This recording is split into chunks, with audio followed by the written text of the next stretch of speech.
अस्सलामुअलैकुम। क्या आपको लगता है कि अपनी दौलत को बचा बचा कर रखना और जमा करना एक बहुत अच्छी आदत है? सूरह आल इमरान के रुकू 18 में अल्लाह ताला ने बुख्ल मीन्स कंजूसी का एक ऐसा अंजाम बताया है जो क़यामत के दिन इस दौलत को आपके गले का फंदा बना देगा। बिस्मिल्लाहिर्रहमानिर्रहीम। रुकू के शुरुआत में अल्लाह नबी सल्लल्लाहु अलैहि वसल्लम को तसल्ली देता है कि जो लोग कुफ्र में तेजी दिखा रहे हैं आप उनका गम ना करें। फिर अल्लाह एक बहुत गहरा राज खोलता है। ये नाफरमान लोग ये ना समझे कि हम जो इन्हें ढील मीन्स टाइम दे रहे हैं वो उनके लिए बेहतर है।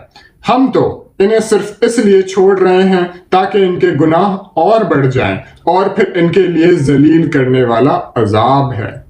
और फिर आती है इस रुकू की सबसे हिला देने वाली आयत, वला यहसबनल्लज़ीना यबखुलूना मीन्स और जो लोग उस चीज़ में कंजूसी करते हैं जो अल्लाह ने उन्हें अपने फजल से दी है वो हरगिज़ ये गुमान ना करें कि उनके लिए अच्छा है, बल्कि ये उनके लिए बहुत बुरा है।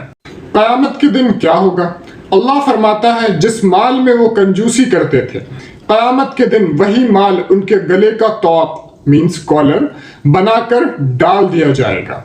आखिर में अल्लाह याद दिलाता है आसमानों और ज़मीन की मिरास मीन्स इनहेरिटेंस सिर्फ अल्लाह ही के लिए है, यानी जो कुछ तुम्हारे पास है वो वैसे भी पीछे रह जाना है। लेसन, आपके पास जो माल, सलाहियत या वक्त है वो अल्लाह का फजल है। इसे रोक कर मत रखें वरना क़यामत के दिन यही आपके गले का अजाब बन जाएगा।